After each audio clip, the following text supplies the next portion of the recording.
bonjour à tous et bienvenue pour ce séminaire Tech Forum Co. On est ravis de vous accueillir. Et donc, je suis Nathalie Caplet et je suis avec Claire Larmonnier, ingénieure biologiste à l'Institut Bergonié. Voilà, et donc aujourd'hui, vous êtes accueillis par le CIRIC Brio qui organise cet événement et qui a organisé toute une série dont on va vous parler très rapidement, mais que vous pouvez retrouver sur les réseaux sociaux, sur notre YouTube. En fait, Brio, c'est donc le CIRIC de Bordeaux. CIRIC, c'est le site de recherche intégré sur le cancer. C'est une labellisation de l'Institut national du cancer et nous sommes 8 sites en France à être labellisés. Et donc, dans le cadre de nos activités, qui sont principalement des activités de financement de la recherche et de coordination de la recherche, on organise aussi des journées scientifiques que nous avons appelées les Bright Days with Brio, qu'on organise à Bordeaux normalement tous les ans. Et alors évidemment, avec les conditions sanitaires actuelle, on a dû un peu repenser les choses et c'est devenu pour 2021 la Bright Series with Brio, que donc nous avons créé avec 3 types d'événements dont on vous dira 2 mots après, des événements qui se sont étalés de juin à décembre 2021 et donc aujourd'hui étant le dernier événement de toute cette grande série. Tous les événements ont pu bénéficier du soutien institutionnel de laboratoires pharmaceutiques et d'entreprises du diagnostic, dont des entreprises que vous allez aussi retrouver aujourd'hui. Et c'est à chaque fois des événements qu'on peut suivre en direct, mais aussi après en replay sur notre site. Donc, pour vous dire juste un petit mot sur ces types d'événements, donc on avait des événements qui s'appelaient Regards croisés. Il y a 5 webinaires que vous pouvez aller voir avec à chaque fois sur une pathologie particulière, le regard du clinicien et le regard du chercheur qui se répondent. Et puis, on a Histoire de patient, où on a 3 épisodes, le diagnostic, les traitements et comprendre pour mieux traiter avec un angle recherche encore plus fort.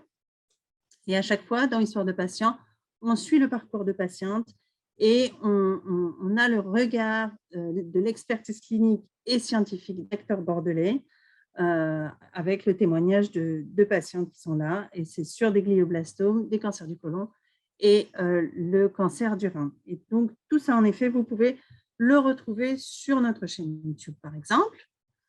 Et aujourd'hui, c'est un épisode Tech Forum Co. Voilà, donc l'idée, c'est de présenter dans ces séries des technologies innovantes par nos experts donc, techniques industriels, mais également des applications très concrètes dans la vraie vie avec des experts, à la fois sur des projets de recherche fondamentaux ou plutôt translationnels. Et l'idée, c'est de faire intervenir à la fois des experts au niveau local ou au niveau national. Donc, on a 2 web-séminaires pour cette fin d'année 2021. La première série, c'était les technologies single cell qui ont été présentées vendredi dernier, donc le 10, mais qui peuvent être également revues en replay donc, sur YouTube, avec la présence donc, de Tenix Genomics et de la société Isoplexis. Aujourd'hui, on a le plaisir donc, de vous présenter des technologies qui ont attrait au métabolisme des tumeurs. Donc, en fait, ces sessions, elles ont été coordonnées et choisies aussi parce qu'on répond à un benchmark qui a été fait sur l'acquisition de nouvelles technologies innovantes dans le cadre de l'Oncosphère Bordeaux. L'idée, c'était de mettre en place un panel d'experts bordelais. Je remercie M. Pinson et Rossignol qui sont nos experts pour cette session aujourd'hui, qui représentent des plateformes, soit du CHU, de l'Institut, mais également de l'Université de Bordeaux. Et on a essayé de sélectionner des thématiques qui reflétaient au mieux le besoin de la communauté de nos chercheurs et de nos cliniciens, également chercheurs, sur la communauté bordelaise.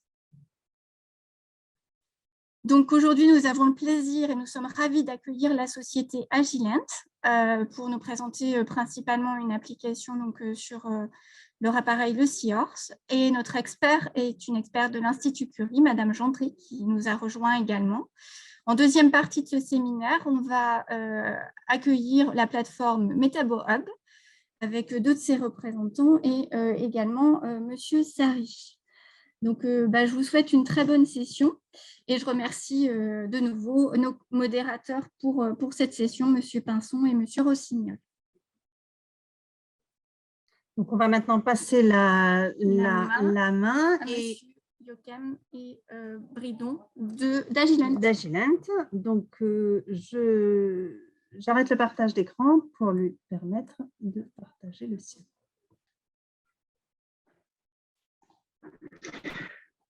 Bien, eh bien, merci de pouvoir. Est-ce que vous m'entendez? Oui, oui, très bien. Très bien. Bonjour à toutes. Donc, merci de cette introduction. Je m'appelle Christophe Yochem, je suis le spécialiste de la gamme Seahorse pour Agilent Technologies en France.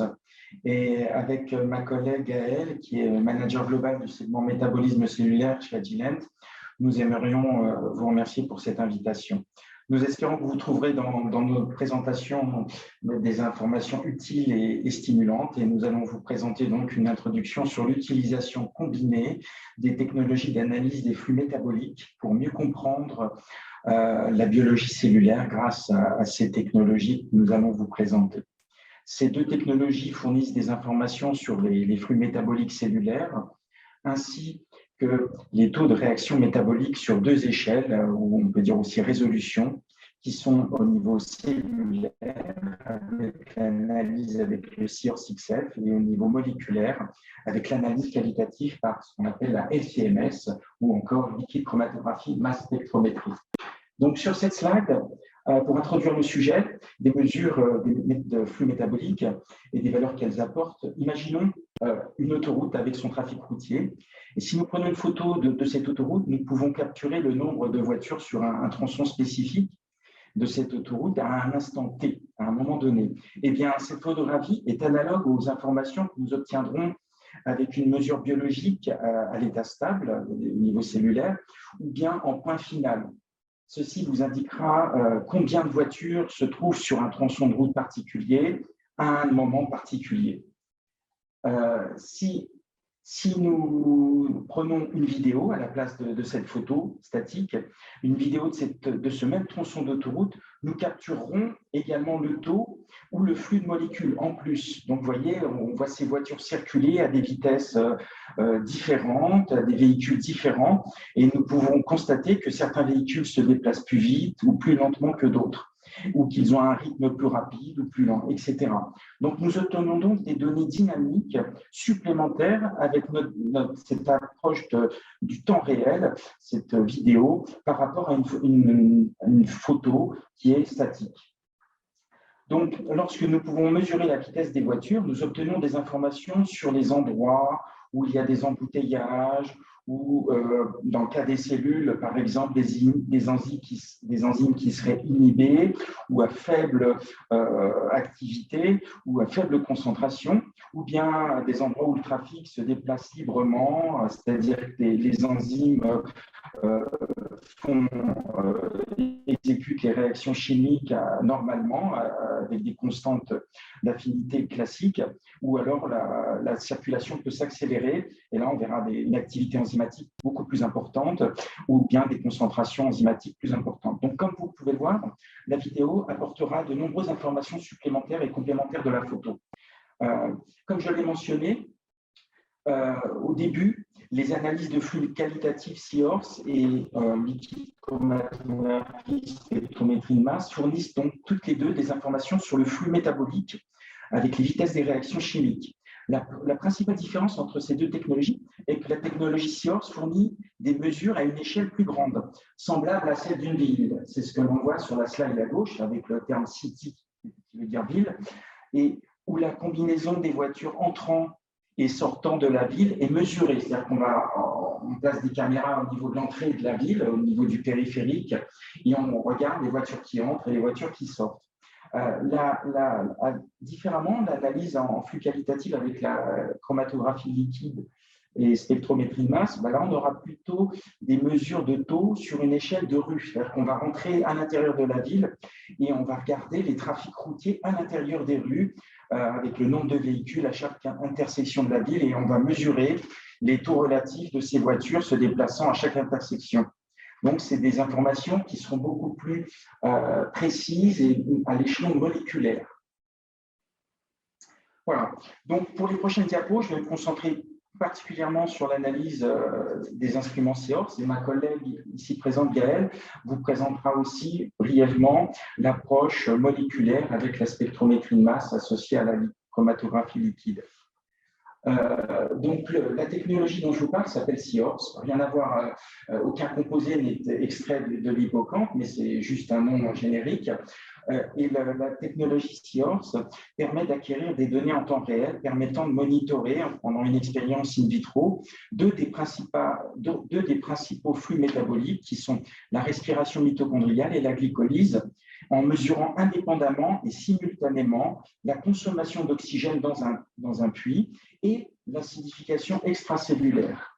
Donc, vous avez ici la représentation schématique d'une cellule avec son cytoplasme et une mitochondrie exagérément grossie, où on peut voir ce qu'on appelle la respiration mitochondriale avec sa chaîne respiratoire. Et dans le cytoplasme, on peut voir aussi, par exemple, une molécule de glucose qui sera métabolisée dans le cadre de la glycolyse.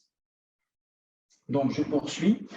Donc, dans la glycolyse, le glucose est converti en lactate avec une cascade enzymatique, avec la production concomitante d'ATP et avec des protons qui seront exportés au fur et à mesure des réactions chimiques vers le milieu extracellulaire, ce qui entraînera une modification du pH extracellulaire.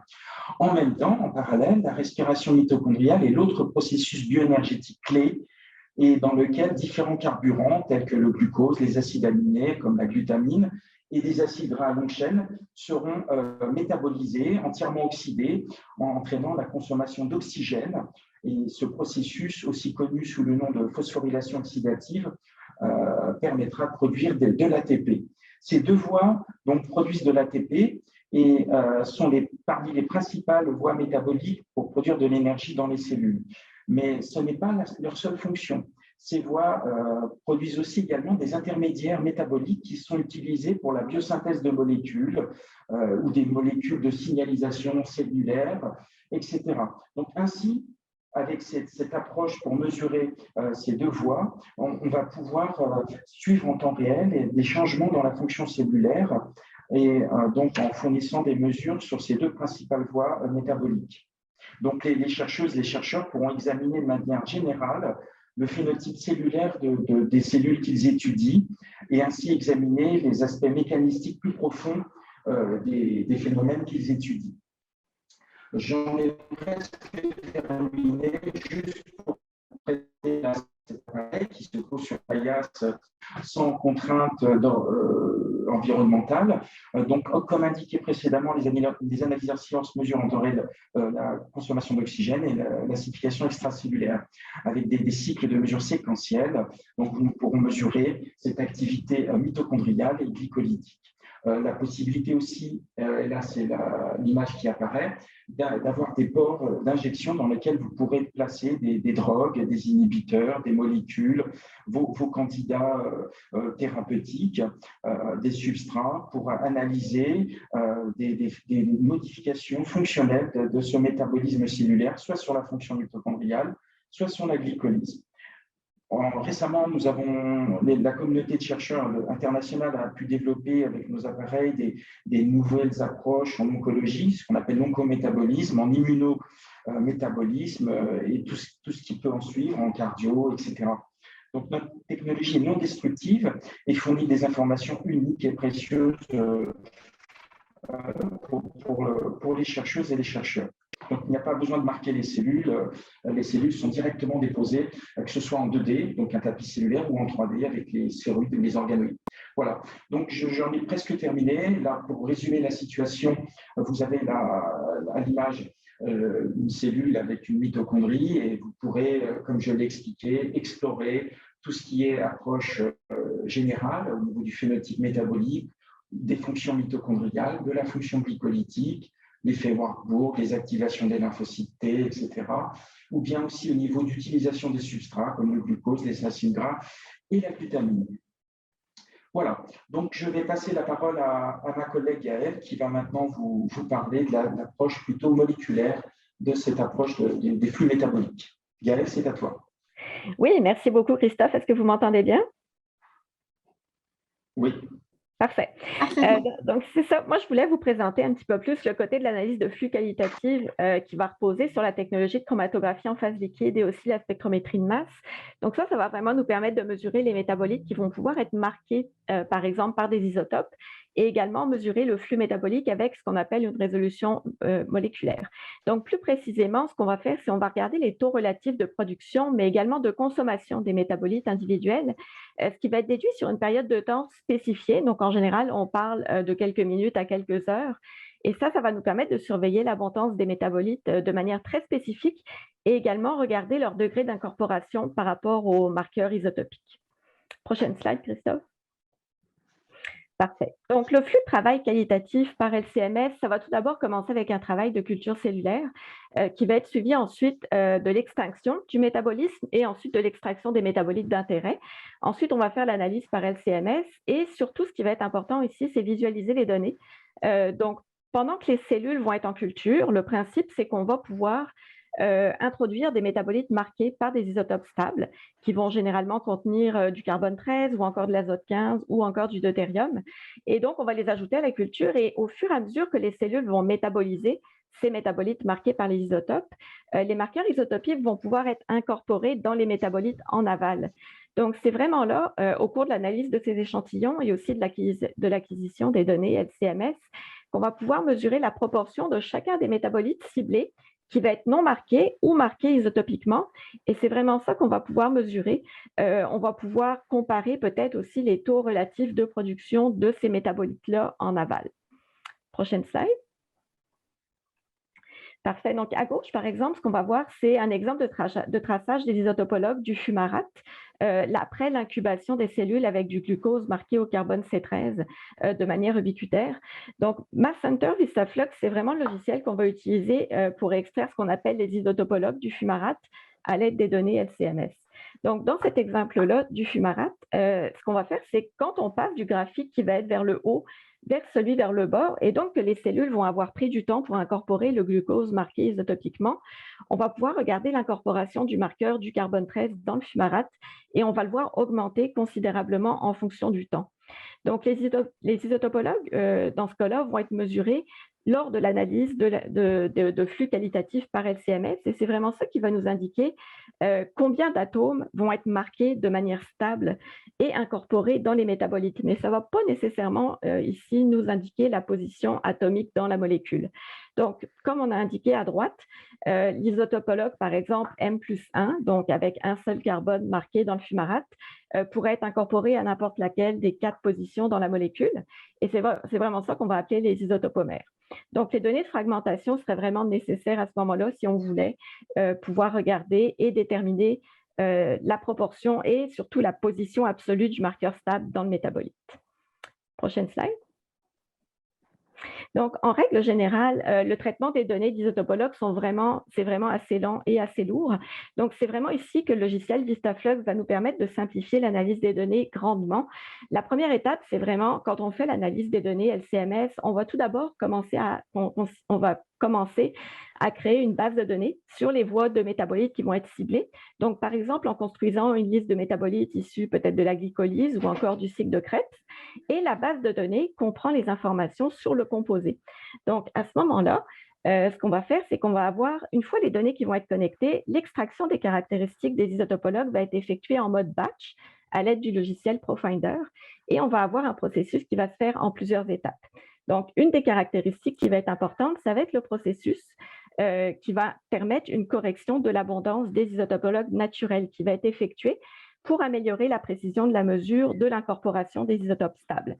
Donc, on a par exemple ici un exemple d'expérience avec 5 points temporels et 3 réplicas par point.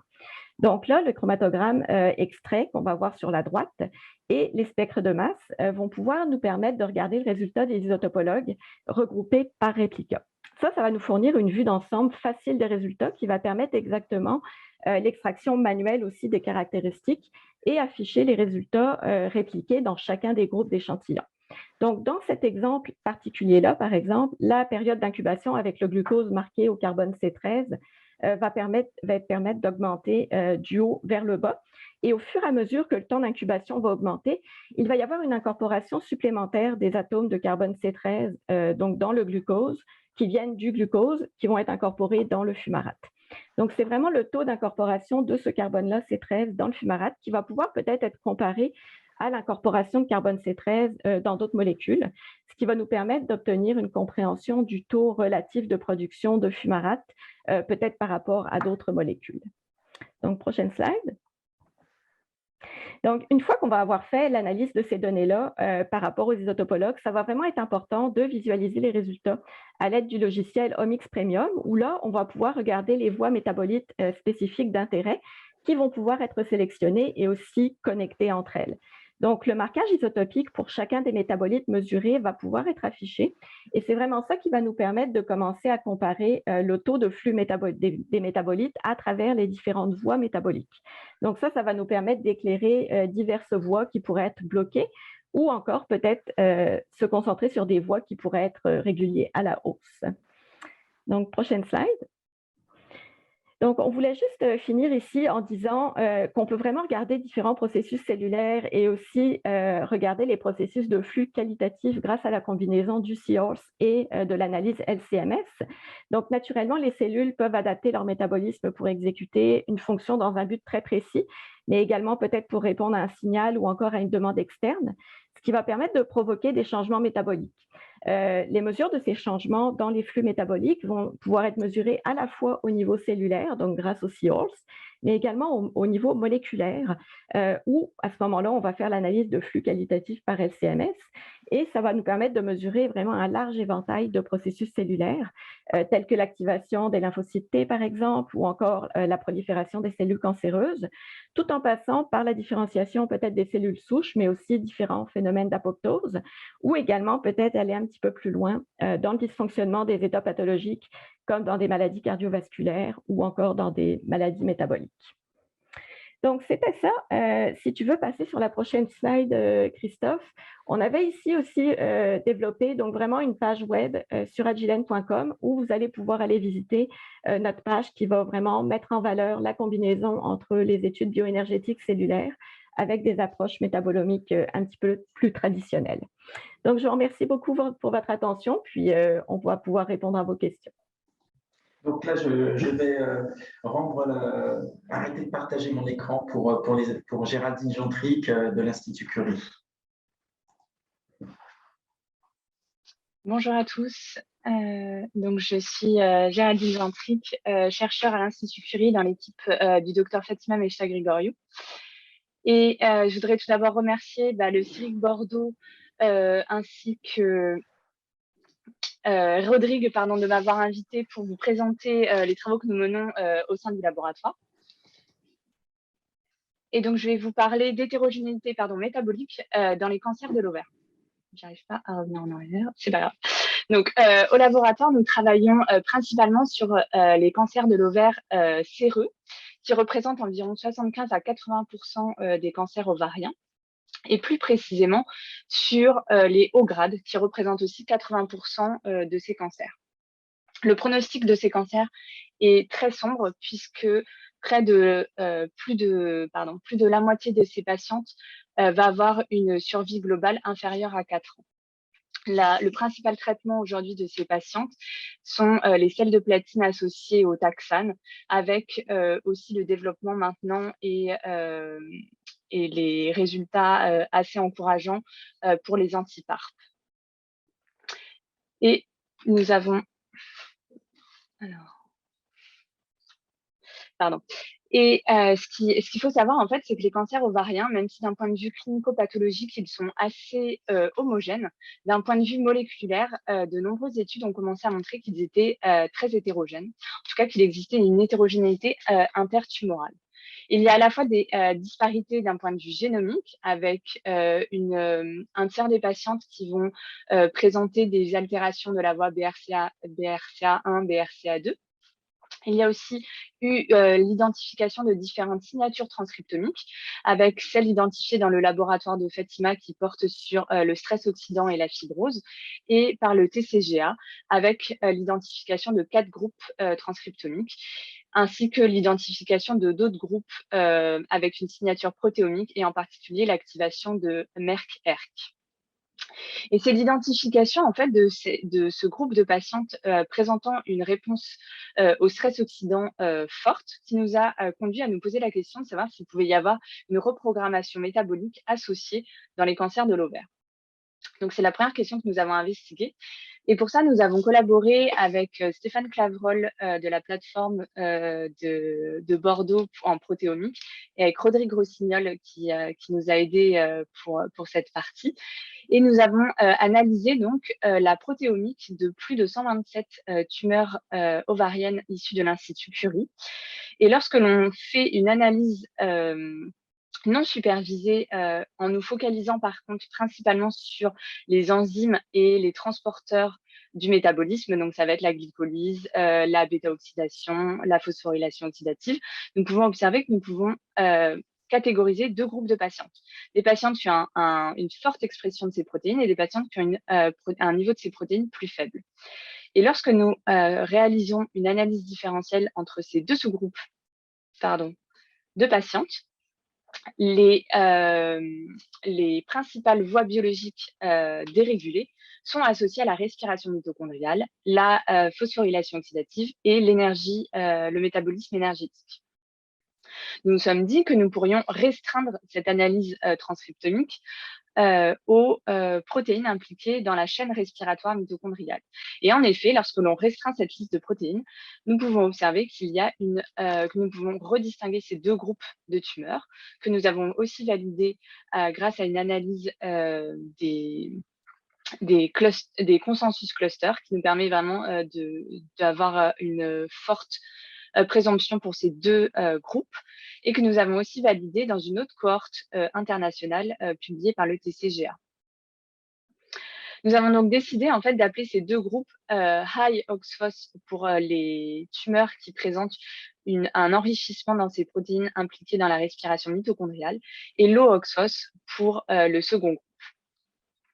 Nous avons ensuite réalisé un Western blot afin de valider si l'utilisation du niveau de protéines d'une sous-unité de chaque complexe de la chaîne respiratoire, le complexe 5, 3, 2, 4 et 1, nous permettait de catégoriser les tumeurs, ainsi que vous verrez les cellules et les PDX que nous avons utilisés en 2 groupes. Et comme vous pouvez le voir, ici, c'est l'identification que nous avions fait par analyse protéomique. Et on peut observer que les tumeurs qui ont été catégorisées comme high OXPHOS présentent bien un niveau élevé de ces protéines de la chaîne respiratoire. Nous avons ensuite réalisé des analyses métabolomiques. Et comme vous pouvez l'observer, nous pouvons redistinguer ces 2 groupes identifiés par protéomique lorsque l'on regarde le métabolome de ces tumeurs. Et je vais revenir dans les détails, mais nous avions déjà observé à ce niveau-là des différences au niveau du cycle de Krebs, de la glycolyse et des pentosephosphates, ainsi qu'au niveau du métabolisme du glutathion, qui est impliqué dans la réponse antioxydante. Nous avons ensuite voulu savoir si nous pouvions aller plus loin d'un point de vue fonctionnel, et pour cela, nous avons travaillé avec des lignées cancéreuses ovariennes que nous avions disponibles au laboratoire. Et par Western blot, comme je vous le montrais, nous avons pu distinguer 2 groupes de lignées cellulaires, des lignées avec un phénotype low OXPHOS et des lignées avec un phénotype high OXPHOS. Nous avons tout d'abord analysé le réseau mitochondrial de ces 2 groupes cellulaires grâce à une collaboration avec le laboratoire de Graça Raposo, et en utilisant la microscopie électronique, nous avons pu observer que les lignées high OXPHOS avaient un réseau mitochondrial plus dense et plus grand que les lignées low OXPHOS. Ça a été validé aussi par fax en utilisant des sondes comme le MitoTracker. Nous avons ensuite voulu voir si cette différence mitochondriale pouvait être aussi le reflet d'une respiration mitochondriale plus forte, et donc avoir un impact fonctionnel sur le métabolisme de ces cellules. Et donc, c'est là où nous avons utilisé le SIORS et nous avons pu observer qu'au niveau basal, les lignées high-oxphos ont une respiration mitochondriale plus forte que les lignées que nous avions identifiées comme low-oxphos. Nous avons aussi observé que ces lignées avaient une respiration maximale induite par le découplage de la membrane mitochondriale plus forte que les lignées low-oxphos, ainsi qu'une production d'ATP plus élevée. Nous avons ensuite voulu aller plus loin et savoir s'il existait différentes sources de carbone capables d'alimenter le cycle de Krebs de nos différents groupes cellulaires. Et pour cela, nous avons continué d'utiliser la technologie SIORS, où nous avons, dans un premier temps, cultivé nos cellules uniquement en présence de glucose, comme vous pouvez le voir ici. Et là, nous avons mesuré l'acidification du milieu et nous avons pu observer que les lignées high et low oxphos étaient capables de métaboliser de la même façon le glucose avec une glycolyse équivalente.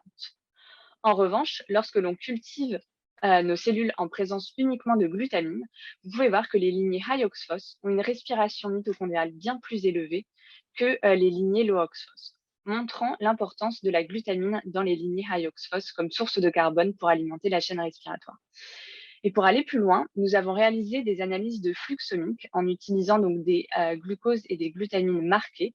Donc ces manips ont été réalisées en collaboration avec Noémie Butin et Florian Belvert de la plateforme MetaboHub. Et nous avons observé que les lignées high oxphos avaient une consommation plus faible de glucose que les lignées low oxphos, avec une diminution de 1,4 fois,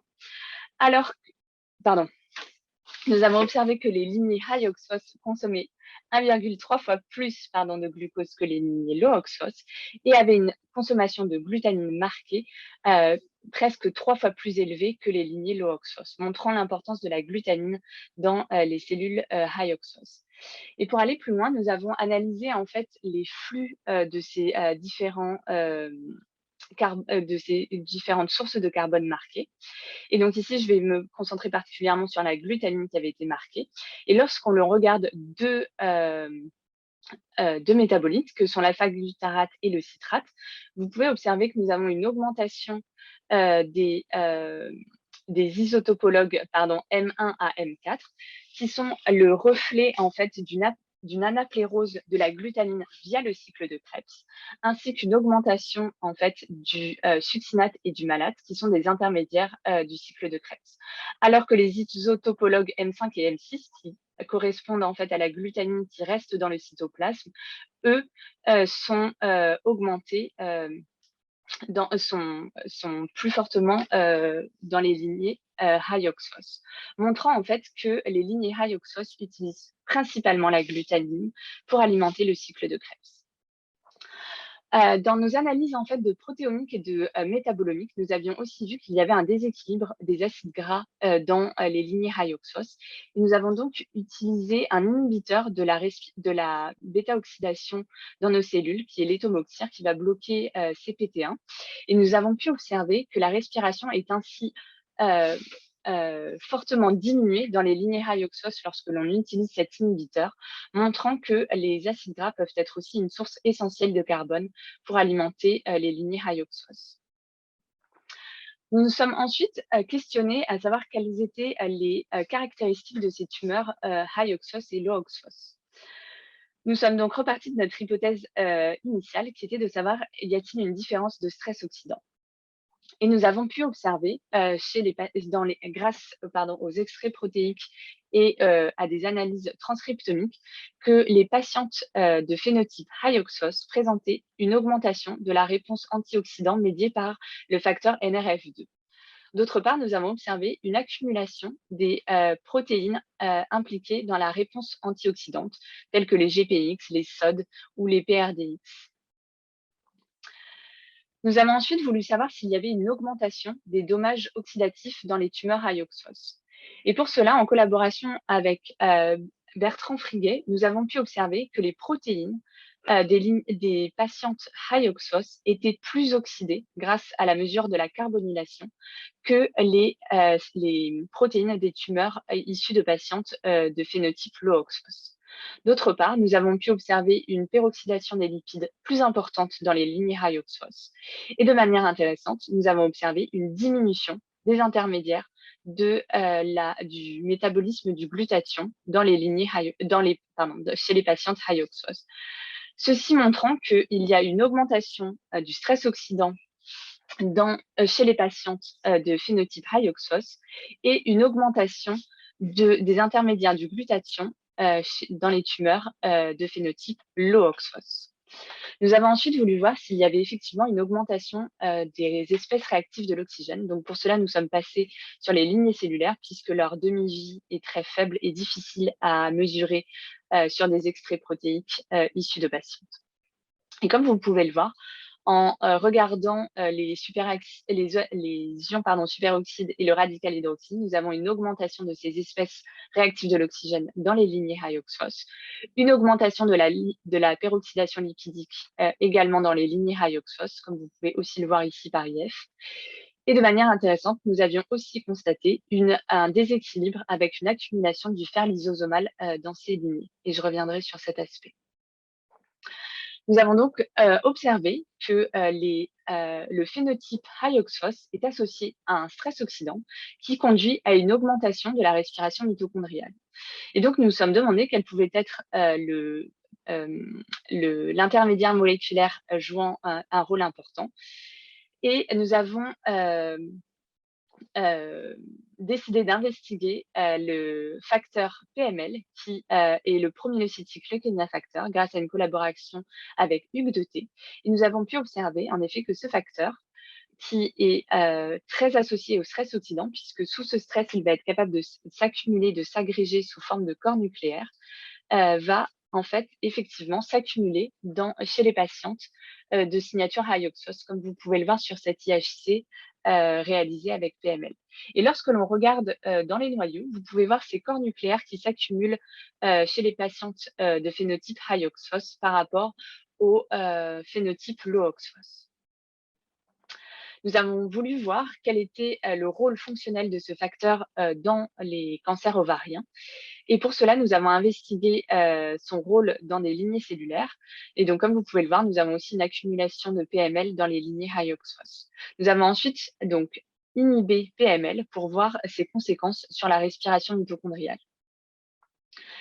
Et nous avons pu observer que dans les lignées low oxphos, l'inhibition de PML n'a aucun impact sur la respiration mitochondriale, alors qu'elle a un fort impact sur la respiration mitochondriale des lignées high oxphos. En parallèle, lorsque nous inhibons PML, nous observons une diminution des ARN messagers qui codent pour les complexes de la chaîne respiratoire. Et il faut savoir que les complexes de la chaîne respiratoire peuvent être donc nucléaires ou codés par le génome mitochondrial. Et dans le noyau, c'est PGC1 qui est un coactivateur de la biogénèse mitochondriale qui va pouvoir médier cette activation.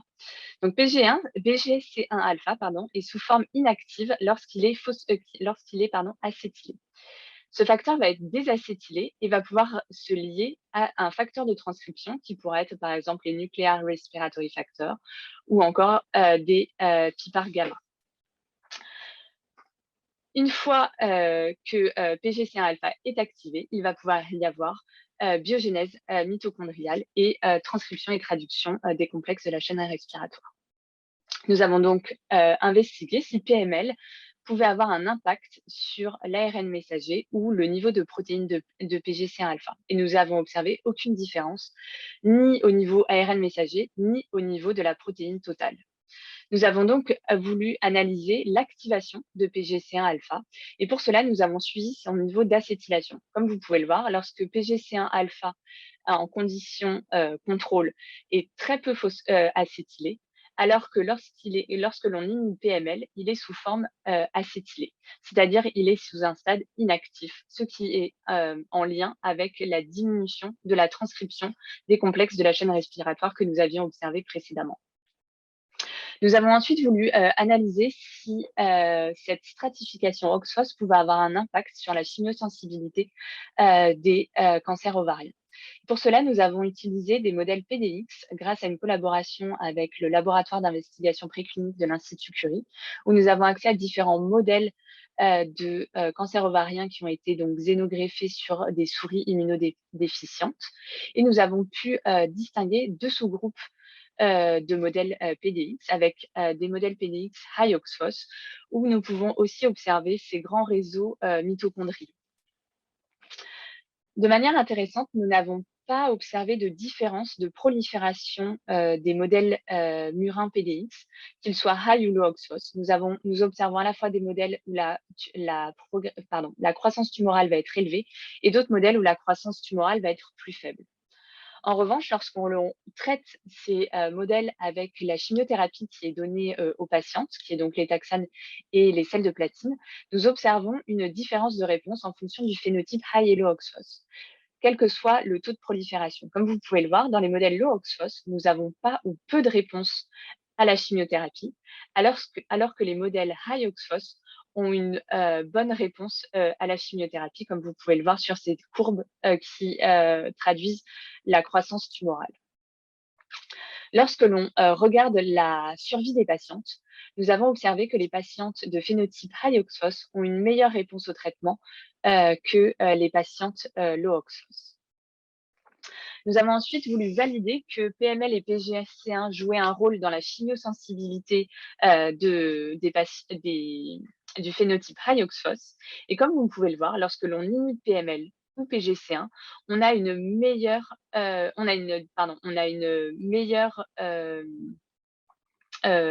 excusez-moi, on a une viabilité qui est améliorée. Donc, en inhibant PML, on diminue la viabilité des cellules, montrant l'importance de PML et PGC1 dans la réponse au traitement. Nous avons ensuite voulu savoir qu'est-ce qui pouvait driver cette chimiosensibilité dans notre phénotype. Et pour cela, nous sommes repartis de l'observation que nous avions fait que les cellules et les patientes présentaient une augmentation du stress oxydant. En effet, nous avions observé que les cellules présentaient une augmentation des espèces réactives de l'oxygène, une augmentation de la peroxydation lipidique et un déséquilibre du fer lysosomal. Et en effet, ces caractéristiques sont celles de la ferroptose, qui est une mort cellulaire programmée, qui a pour conséquence en fait de tuer les cellules lorsqu'il y a un déséquilibre du fer.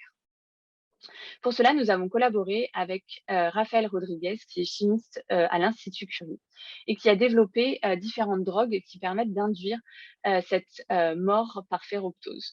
Donc, nous avons traité nos cellules avec de l'ironomycine afin de promouvoir en fait cette mort cellulaire par ferroptose. Et comme vous pouvez le voir sur ces courbes d'IC50, les cellules high oxphos présentent une sensibilité plus grande à l'ironomycine que les cellules low oxphos. Et lorsque l'on inhibe PML, nous avons une diminution de cette mort par ferroptose.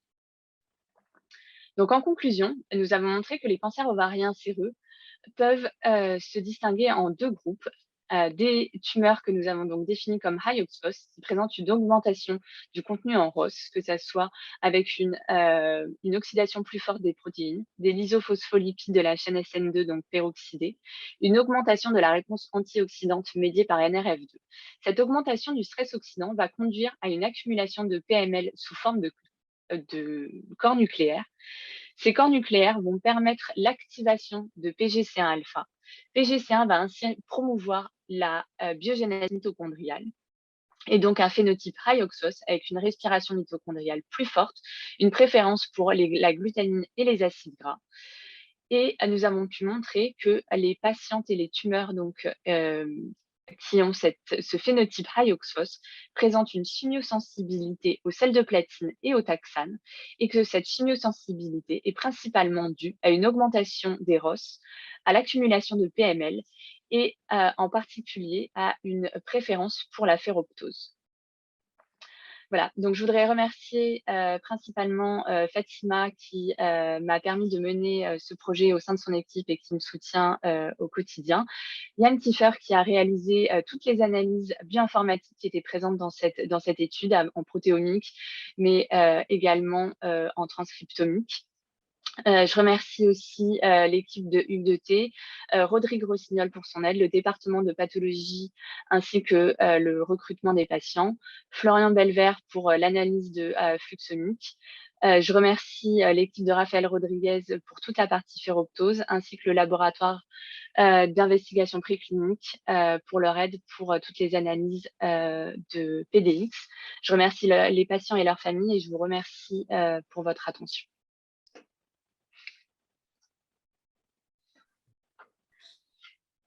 Merci beaucoup pour cette excellente présentation. Et donc, pour cette première partie, je vais voir avec nos modérateurs Rodrigue et Benoît s'il y a quelques petites questions un petit peu plus spécifiques à cette partie. Sinon, on peut garder d'autres commentaires pour la table ronde. Je vous laisse la main, du coup. Merci pour ces exposés. On peut peut-être poser la question qui a été soulevée par Florian à Madame Bridon, qui était de savoir sur les expériences avec les isotopologues que vous avez présentées, par quelle manière est-ce que vous corrigez des isotopologues naturels? Oui, donc c'est ça. Je pense que j'avais répondu aussi par l'intermédiaire du chat, mais peut-être on peut donner la réponse verbalement, il n'y a pas de problème. C'est ça, en fait, la beauté d'avoir un logiciel qui est intégré et qui est complètement compatible avec les données, c'est qu'on est capable de faire la correction d'abondance naturelle directement dans le logiciel. Donc, la manière que ça marche, c'est quand on va fabriquer la base de données avec les molécules qui vont correspondre peut-être aux composés de la glycolyse ou du cycle de Krebs, on va indiquer la formule brute dans la base de données, puis c'est vraiment par rapport à cette formule brute-là que le logiciel automatiquement va calculer c'est quoi la proportion de chacun des isotopologues de manière naturelle, et à ce moment-là, il va faire la correction directement à l'intérieur. Puis je vous dirais, ça a vraiment été révolutionnaire parce que pour l'avoir fait moi-même dans Excel il y a quelques années, durant ma jeunesse, on parle ici vraiment d'un gain de temps qui est considérable. Au lieu de passer des jours à faire cette correction-là, ça se fait en quelques minutes de manière intégrée, donc c'est vraiment révolutionnaire. Merci. Donc, je ne vois pas des questions dans le chat. J'ai une question à Christophe Yochem sur l'utilisation du Seahorse avec des plaques où on peut cultiver des sphéroïdes. Donc, j'ai une question sur le temps de culture, comment se fait la mesure, quelle est la spécificité de ce système? Merci pour cette question. Donc, la gestion des sphéroïdes ou des organoïdes avec les applications Seahorse sont très simples. Elle est constituée d'une plaque de culture dans laquelle vous allez pouvoir cultiver vos organoïdes et vos sphéroïdes comme vous avez l'habitude de les cultiver selon vos propres protocoles, en respectant les temps d'incubation, etc. Ensuite, le jour du run, vous allez pouvoir placer cette plaque de culture. Bon, il y a un protocole à suivre, mais qui est très simple. Vous allez placer cette plaque directement dans le Seahorse et en y adjoignant, comme je vous l'ai montré tout à l'heure, cette partie verte qui contient les fluorophores et les drogues, les substrats, les inhibiteurs que vous souhaiteriez étudier au niveau fonctionnel sur ces organoïdes. Et ensuite, le Seahorse va réaliser le run sans intervention humaine. Un run dure en moyenne 1 à 2 heures selon les protocoles utilisés. Donc, l'analyse en format 96, puis permettra avec des réplicas de faire un run avec plusieurs organoïdes, plusieurs conditions, plusieurs injections potentielles. Ces injections sont séquentielles. Donc, voilà la réponse. J'espère que je réponds à la question. Oui, j'ai une question sur le système. C'est souvent des matrigels, c'est des matrices. Est-ce que les inhibiteurs type oligomycine, FCCP peuvent pénétrer en fait à l'intérieur de ces gels et ont des effets attendus?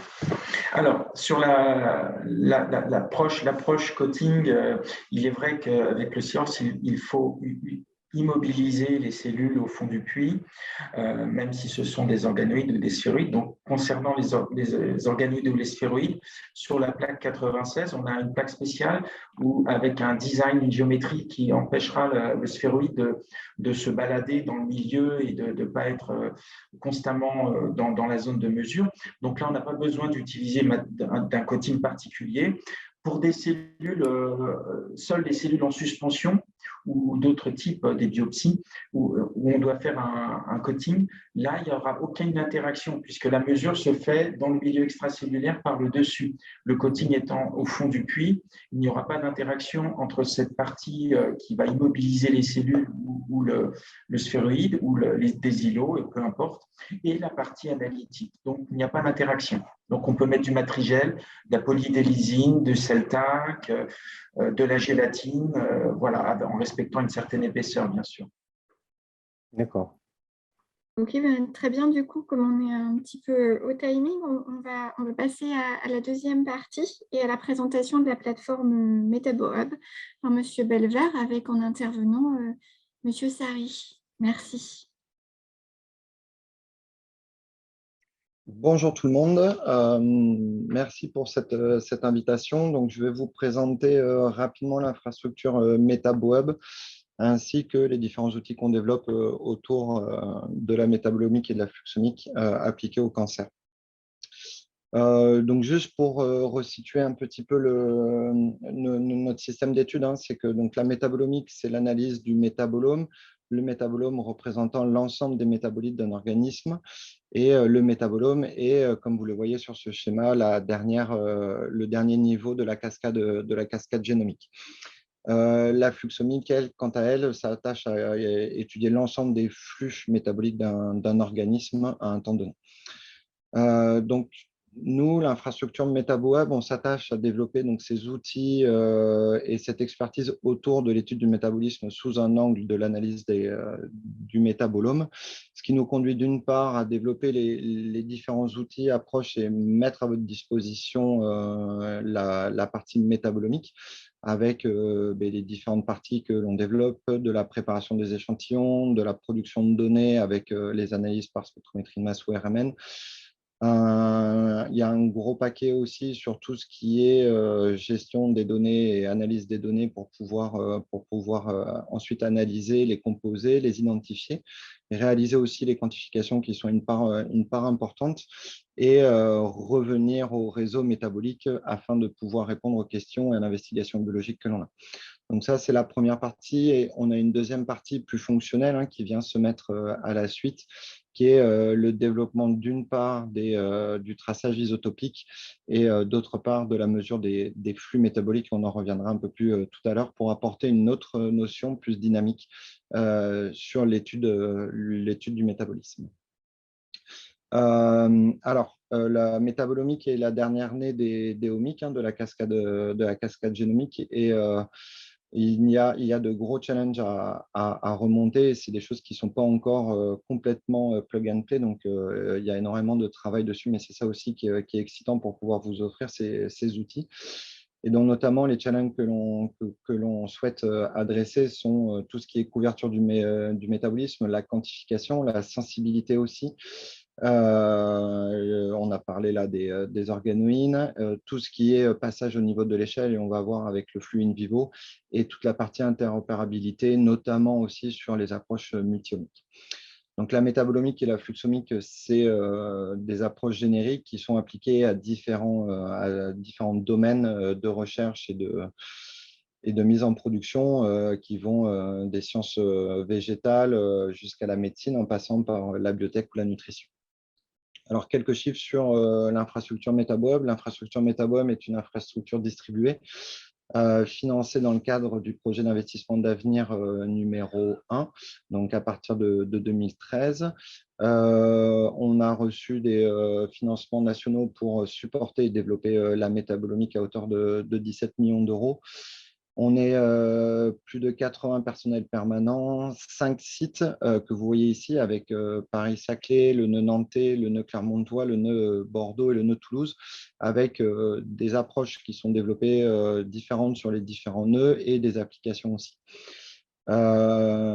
On a la chance d'avoir un parc analytique assez conséquent pour pouvoir répondre au développement et aux prestations et collaborations que l'on effectue avec vous, puisqu'on a une quinzaine de spectromètres de masse RMN, une petite cinquantaine de spectromètres de masse.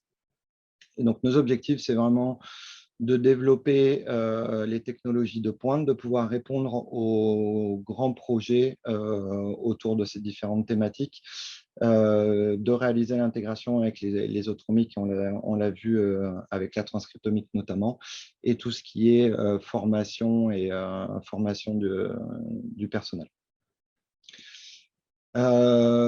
Les objectifs que l'on a et qui peuvent être intéressants pour vous sur ces applications en recherche contre le cancer, on a une feuille de route jusqu'à 2027 avec 5 grands work packages de développement. Le premier, c'est tout ce qui est scaling up et analyse de grandes cohortes, et on en discutera un petit peu tout à l'heure. Le deuxième sujet étant tout ce qui est métabolomique au niveau de la cellule unique, avec des grands défis. Une troisième partie qu'on retrouve sur la partie fluxomique, et les 2 derniers piliers sont tout ce qui est gestion de bases de données et gestion des données et interopérabilité avec les autres omiques.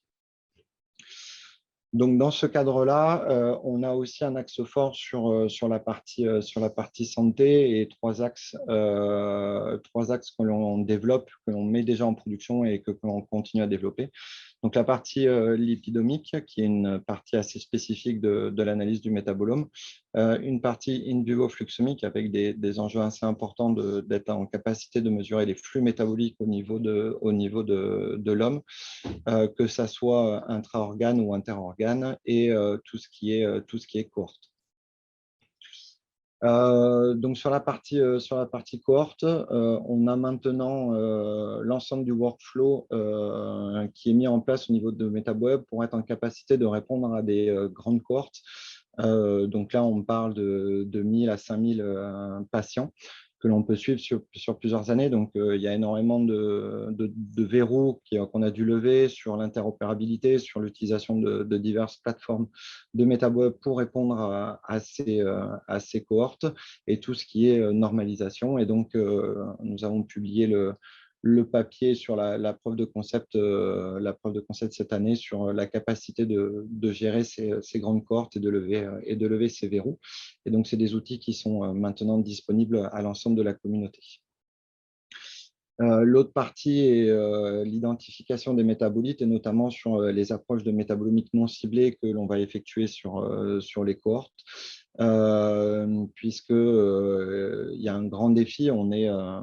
On analyse 20 000, à peu près entre 20 et 30 000 features par échantillon, mais la problématique est vraiment l'identification, puisque c'est un frein important pour l'exploitation biologique et trouver des résultats par la suite exploitables.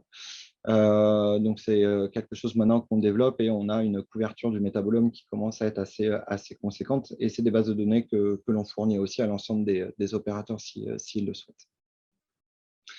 Enfin, on sait très bien que le biologiste a besoin aussi d'être en capacité d'intégrer les données. Donc, on est producteur de données, mais aussi on accompagne à leur intégration et leur interprétation, et on met à disposition des logiciels libres d'accès qui permettent aux différentes équipes de pouvoir analyser ces données, et notamment la plateforme W4M qui est sous Galaxy et qui permet de réaliser l'ensemble des workflows de métabolomique et de fluxomique sur des outils avec cette partie-là, des formations qui se font annuellement, des formations très pratiques qui se font annuellement.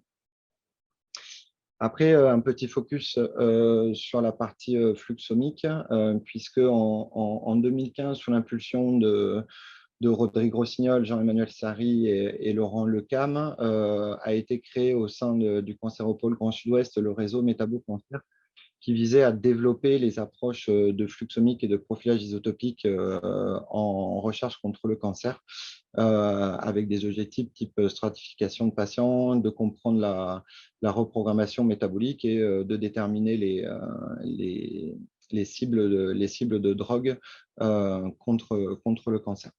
Et dans ce cadre-là, on avait, pour faire passer ces approches-là, il y avait beaucoup de développement à réaliser, mais je vais juste prendre quelques minutes pour refaire un petit focus sur la partie fluxomique. Donc, une fois n'est pas coutume, vous aurez 2 présentations sur la partie flux. Donc, pourquoi est-ce qu'on va mesurer un flux et qu'est-ce que c'est un flux exactement? Donc, un flux, c'est vraiment une quantité de matière par unité de temps et il ne faut pas confondre avec la vitesse d'une voiture. On est vraiment sur cette notion de quantité et de temps. Donc, on a bien cette partie-là et on va s'attacher à mesurer ces flux métaboliques dans l'organisme ou dans la cellule. Alors, qu'est-ce que ça nous apporte comme information et ce qui est complémentaire, on l'a vu avec la première présentation, c'est que si on considère que les métabolites sont des comptes bancaires, on va s'attacher ici à un métabolite et dans 2 individus différents, on va voir que le compte pour le premier individu est à 500 €, tandis que le compte pour le deuxième individu est à 200 €. Donc, est-ce que ça suffit pour expliquer le phénotype que l'on peut avoir? Dans certains cas, oui, mais on voit que ça ne reflète pas tout parce que, par exemple, si on regarde les flux d'entrée entre l'individu 1 et l'individu 2. On voit que dans l'individu 1, il y a peu d'argent, c'est-à-dire un flux entrant qui est faible, tandis que dans l'individu 2, on a un énorme flux d'argent qui va rentrer. Donc, vous allez dire, mais pourquoi est-ce que les poules ne vont pas changer? Parce que ça prend en compte aussi les flux de sortie. Et on voit que sur l'individu 1, les flux de sortie sont très faibles, tandis que dans l'individu 1, dans l'individu 2, pardon, les flux de sortie sont vraiment très importantes. Et là, on a une image plus proche de la partie phénotypique. Donc, on voit qu'il y a bien une complémentarité entre les niveaux des métabolites qu'on peut retrouver, mais aussi un besoin d'aller regarder au niveau dynamique les flux métaboliques qu'il y a pour pouvoir expliquer au mieux les phénotypes et comprendre les reprogrammations métaboliques, notamment dans le cas du cancer. Donc, il y a 2 approches que nous, on distingue, c'est le profilage isotopique et la fluxomique proprement dite. Donc, le profilage isotopique, lui, va permettre d'identifier les nouvelles voies métaboliques ou les voies métaboliques qui sont actives. Ça nous permet de suivre la compartimentation, ça nous permet de voir si les chemins métaboliques dans un cas ou dans l'autre vont être identiques et de pouvoir redessiner les voies métaboliques actives dans une condition donnée. La partie fluxomique, elle, va s'attacher à calculer le flux, elle va quantifier l'activité de ces voies. Donc, il y a vraiment une notion quantitative et une réponse directe de l'environnement et des modifications génétiques que l'on peut avoir sur ces réseaux.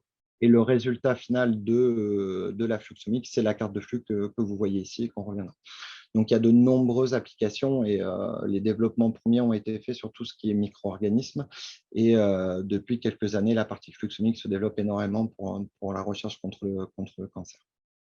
Alors, ces 2 approches-là sont intégrées. Donc, la première approche qui est le profil isotopique, comme l'a décrit très bien la présentation d'Adjilan, c'est qu'on va partir avec une source de carbone ou une source marquée, que ce soit avec du C13, avec du N15. On va réaliser les expérimentations. Donc, on peut très bien faire ça in vitro ou in vivo, chez la souris, chez l'homme. Et donc ensuite, on va s'attacher à développer toute la partie sampling des métabolites, où ça, c'est quelque chose auquel on s'attache énormément, puisqu'on veut avoir une photo vraiment réelle de ce qui se passe à l'intérieur de la cellule. Et donc, on a besoin de développer des méthodes de quenching très importantes. Après, il y a toute la partie analyse isotopique que l'on peut réaliser par spectrométrie de masse et RMN. Le processing des data avec notamment la correction d'abondance naturelle. Et on a ainsi le profilage isotopique qui nous donne une idée des voies métaboliques qui sont mises en œuvre. Pour aller jusqu'à la fluxomique, il va falloir rajouter une partie in silico, car en fait, on n'est pas capable de mesurer les flux métaboliques directement, c'est-à-dire qu'on n'a pas un radar pour mesurer le débit et la vitesse que l'on a au sein des réseaux métaboliques. Et donc, une fois qu'on a ces données de profilage isotopique, on va rajouter une autre partie, donc in silico, où on va dessiner un réseau métabolique qu'on pense être mis en œuvre. On va ensuite calculer, faire tourner et simuler sur ce réseau métabolique les différentes données et on va le faire tourner jusqu'à ce qu'on obtienne de façon in silico des données équivalentes aux données isotopiques analysées. Et une fois qu'on a réussi à faire matcher les données les données in silico et les données expérimentales, on peut calculer les flux métaboliques à ce niveau-là. Et donc là, on voit bien que pour l'échelle des flux métaboliques, on a besoin d'une notion enfin de données beaucoup plus importantes, donc notamment tout ce qui est biomasse, tout ce qui est réseau métabolique en entier. Et c'est une échelle beaucoup plus compliquée. On va le voir aussi avec Jean-Emmanuel Sarry, puisque c'est avec lui qu'on a développé cette partie sur les cellules mammifères, où il y a des problématiques de compartimentation et autres. Alors, deux petites illustrations rapides, hein, c'est que le profil isotopique, et notamment ici du profil isotopique par résonance magnétique nucléaire, on peut, avec des types de marquages différents que l'on va donner ici à des cellules, pouvoir déterminer quelle est la proportion entre la glycolyse et la voie des pentosephosphates, donc avec des types de marquages différents, et en analysant ici la position du marquage que l'on peut faire par la RMN, on va pouvoir analyser ce ratio entre la glycolyse et la voie des pentosephosphates et donner une information sur l'état de nos cellules et le comportement. Sur la partie fluxomique, juste pour vous illustrer ici avec un cas très simple pour aller vite, hein, sur une bactérie qu'on appelle Escherichia coli, on a voulu voir sur une carte de flux sauvage, on a établi l'ensemble de la carte de flux au sein du métabolisme central énergétique et on a voulu regarder lorsque l'on va muter l'enzyme G6-PDH, voir comment est-ce que la plasticité du métabolisme de coli pouvait compenser la perte de biosynthèse des précurseurs et la perte du pouvoir réducteur au niveau du NADPH. Et donc, lorsqu'on fait la carte de flux directement sur le mutant qu'on a muté, on voit que si vous suivez les sens des flèches qui correspondent au sens du flux métabolique que l'on va avoir, et la grosseur des flèches correspond à l'activité de ces flux métaboliques, on voit que dans le cas de notre mutant, le métabolisme de coli est inversé et on va avoir une redirection pour la production des précurseurs carbonés. Donc, on voit comment compense l'organisme cette partie-là. Par contre, puisqu'on a inversé l'ensemble des voies réactionnelles, on n'a pas rétabli le pouvoir réducteur.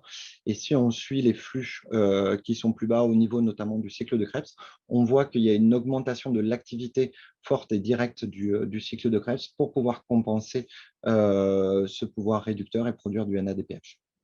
Donc voilà, donc ça, c'est des résultats que l'on peut avoir sur les cartes de flux qui sont pour l'instant assez difficiles à avoir sur les cellules mammifères, notamment sur la partie du fait de la partie compartimentation, mais c'est des outils qu'on est en train de développer et de mettre en œuvre pour y répondre.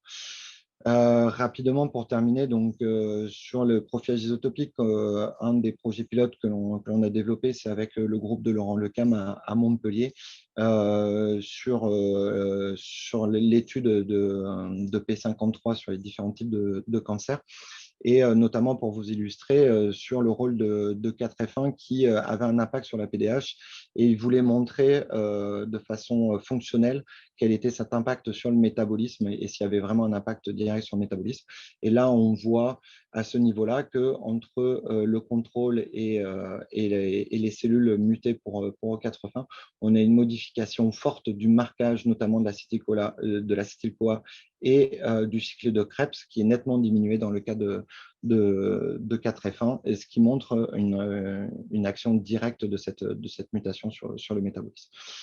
Les autres projets pilotes que l'on a développés, et Jean-Emmanuel va pouvoir les développer après, c'était sur l'ensemble des leucémies, jusqu'à développer une carte de flux sur des cellules cancéreuses. Donc voilà, donc j'en ai terminé. Je vous remercie de votre attention. N'hésitez pas à nous contacter si vous avez des projets ou des questions autour du métabolisme, que ce soit au niveau des cohortes, mais aussi au niveau fonctionnel. Et j'avais fait un petit focus aussi sur la partie fluxomique, puisque c'est mon équipe qui développe cette partie-là, où on va de la cellule unique à l'organisme entier pour développer des outils pour vous les mettre à votre disposition. Je vous remercie de votre attention.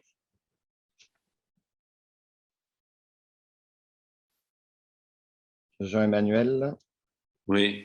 Je te passe la main. Je partage mon... Est-ce que vous voyez la présentation? Très bien, pas en plein écran. Ça va arriver.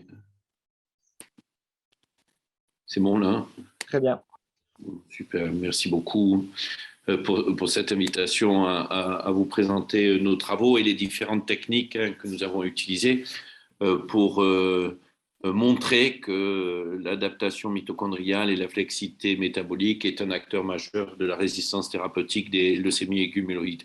Donc, je travaille au Centre de recherche en cancérologie de Toulouse. Donc, ce que l'on sait, c'est que depuis Otto Warburg et sa fameuse glycolyse aérobie, les changements dans les voies métaboliques sont des acteurs clés de la biologie du cancer. Cette observation qu'avait fait sur la glycolyse aérobie Otto Warburg, il avait proposé que c'était dû à un défaut des mitochondries. On sait qu'aujourd'hui, ces mitochondries fonctionnent, hormis quelques cas très précis dans le cancer, parfaitement. Et elles sont juste différentes, leur fonctionnement est différent des mitochondries des cellules saines. Donc, en plus de réguler la balance bioénergétique cellulaire à travers la phosphorylation oxydative, les mitochondries sont des carrefours métaboliques et un organelle de recyclage et de régulation du métabolisme cellulaire. Les mitochondries jouent un rôle clé dans la balance redox, dans l'homéostasie du calcium et dans la mort cellulaire programmée par apoptose intrinsèque. Donc, mon équipe travaille depuis quelques années sur les leucémies épithéliales qui sont des modèles cancéreux particulièrement intéressants à étudier pour mieux comprendre la problématique qu'il y a dans un certain nombre de cancers, dont les leucémies épithéliales, qui sont les rechutes et le mauvais pronostic associé à ces fréquentes rechutes. Donc, ce que l'on sait dans ce cancer du sang et de la moelle osseuse, c'est que ces rechutes sont initiées par une petite population résistante, survivante aux différentes chimiothérapies utilisées. Et donc, il est impératif dans cette pathologie de mieux caractériser ces cellules initiatrices de rechute qui sont contenues dans la maladie résiduelle et que nous définissons comme des persisters, des cellules persisters dans les cancers solides. Pardon. Donc, pour étudier ces persisters, nous avons développé un modèle de xénogreffe de cellules de patients dans des souris immunodéficientes et mimer ce qui se passe en clinique, avec une maladie établie, une chimiothérapie et une réduction tumorale, une rémission, une rechute. Et nous avons caractérisé après la chimiothérapie les cellules leucémiques qui ont résisté. Nous avons montré que ces RIX ou persisters ont un métabolisme oxydatif et énergétique mitochondrial exacerbé. Nous avons aussi montré que cibler différents aspects de la chaîne respiratoire directement ou indirectement conduit à une sensibilisation des cellules résistantes à la cytarabine, qui est une des 2 chimiothérapies utilisées en routine depuis 40 ans. Donc, ceci confirme bien que ces cellules persisters sont fortement dépendantes de la fonction mitochondriale et en particulier de la phosphorylation oxydative. Et en parallèle, nous avons, alors ça plus récemment montré que ce phénotype IOXOS est associé dans les RIX, est associé à une augmentation de la dépendance à BCL2 mitochondrial, qui est une protéine anti-apoptotique et qui, dans les RIX, est relocalisée depuis le cytosol à la mitochondrie et associé à une augmentation de la protéine VIDAC au niveau de la membrane mitochondriale, va fermer ce qu'on appelle le MPTP, donc le port de transition et de perméabilisation mitochondriale. Donc, qu'est-ce que nous avons aussi montré in vitro et in vivo, c'est que BCL2 va séquestrer dans le cytosol Bax-and-Back et empêcher la formation du pore Bax-and-Back et du coup bloquer la perméabilisation de la membrane externe de la mitochondrie, mais que BCL2 à la mitochondrie aussi jouait un rôle clé dans le blocage du priming mitochondrial à l'apoptose en bloquant le MPTP. Ce que l'on sait aussi et ce qu'on a montré dans ces 2 publications, c'est que BCL2 à la mitochondrie, en association avec VIDAC1, va former ce qu'on appelle les mitochondrial ER contact sites ou MERCS, qui sont des liens entre le réticulum endoplasmique et la mitochondrie, et que quand il y a ce lien, il y a un import de calcium depuis le réticulum endoplasmique dans la matrice mitochondriale, et que ce calcium est un cofacteur des NADH déshydrogénases du cycle de Krebs qui sont sensibles au calcium, et donc du coup va activer le flux, l'activité mitochondriale du cycle de Krebs et favoriser ce statut de hyoxose. Donc on s'est dit qu'il était intéressant d'utiliser un inhibiteur de BCL2 à la mitochondrie. Il y en a un en clinique qui s'appelle venetoclax, et on s'est dit ça doit s'énergiser avec la cytarabine, et c'est le cas en orange. La doublette thérapie fonctionne mieux et a une réponse, une réduction de la masse tumorale dans la moelle et la rate supérieure que le single agent en bleu, la cytarabine avec le placebo, dans tous les PDX que nous avons utilisés ici.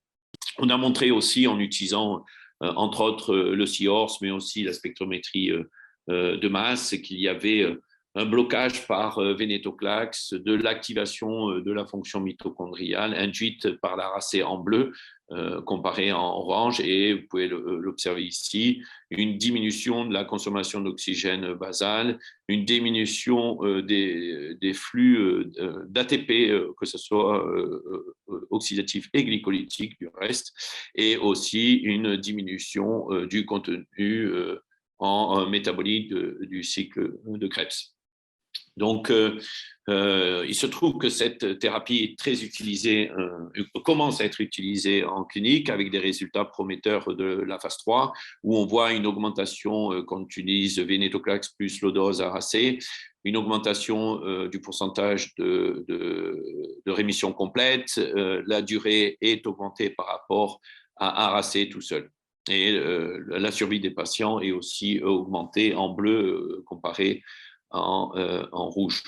Donc, ce qu'on avait aussi essayé de comprendre ou d'identifier, c'est un biomarqueur de réponse, et on a eu la chance d'avoir accès au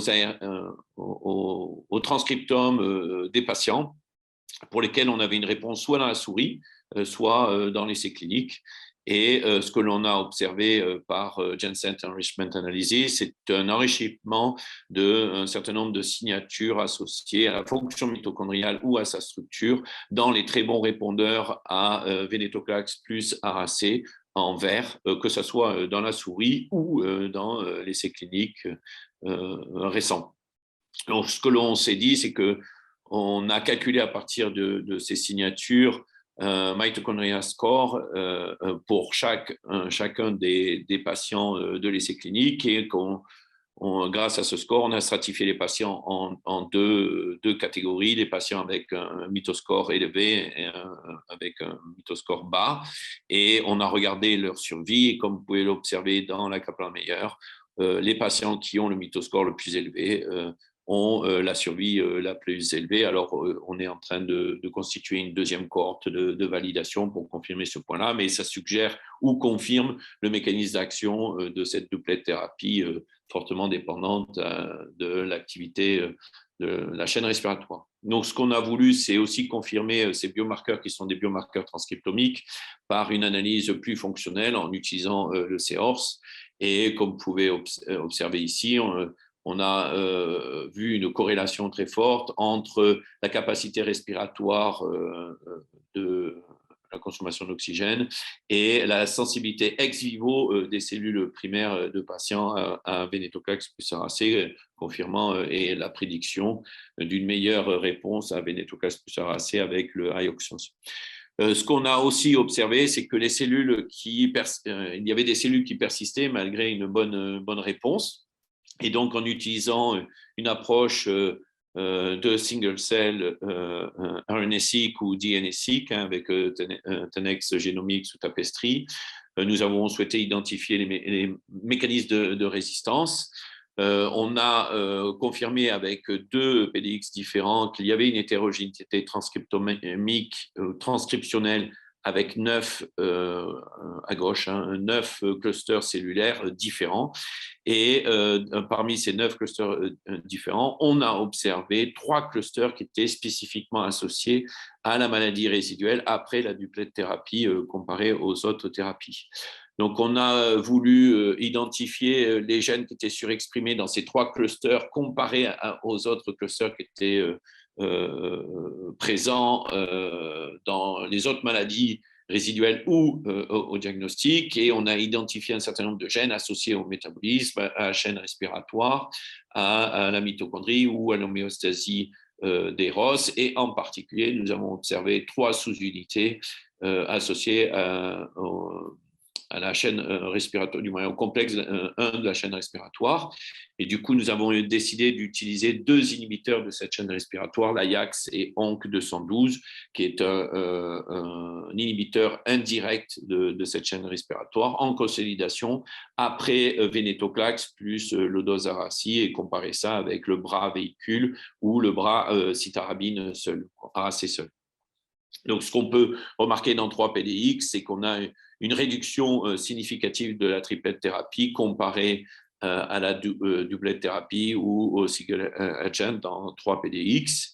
On a aussi montré, en utilisant une approche de cytométrie de flux appelée CENIT, développée par Raphaël Arguo à Marseille, que la dépendance induite par l'ARAC ou par Venetoclax plus ARAC était complètement bloquée par l'ajout de l'oxos inhibiteur.